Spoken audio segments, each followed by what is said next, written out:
John Lennon was shot on Monday night, nothing to do with the football, but I remember we broke the story from Miami, and I remember it coming over and was in my hand, and I looked at it, and I just could not believe this was happening, and something had to be wrong.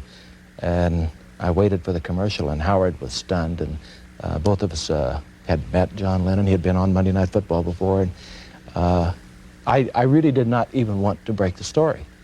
And we went into commercial, and we finally reconfirmed everything, and that's how the country found out about John Lennon. But there was a night back in 1973 when not only John Lennon was in the booth, but he was in the booth at the same time as Ronald Reagan. It was remarkable, knowing the political differences of the two, that John Lennon, who we just happened to run into at the Beverly Wilshire Hotel, and being a big fan, we started to talk, and all of a sudden he was invited to the game, never dreaming that he would even think about coming. And of course, one of his publicity people happened to be a big football fan, so we also invited him to come on, never dreaming he would come on the air. Right.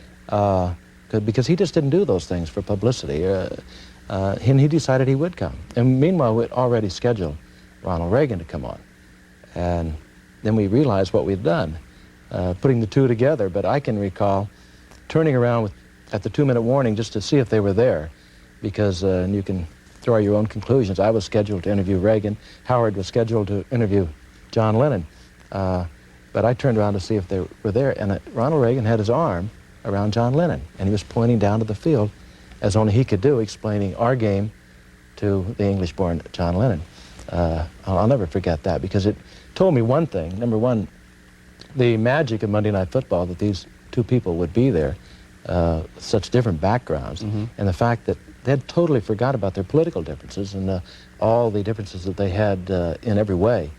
And they were watching a football game and enjoying it. Yeah, Reagan just put his arm around him and said, "Look, John, had him by the neck. You say yes, I say no. You say why, I say, I don't know." He also gave me the entire collection of the Beatles, and he sent that to me.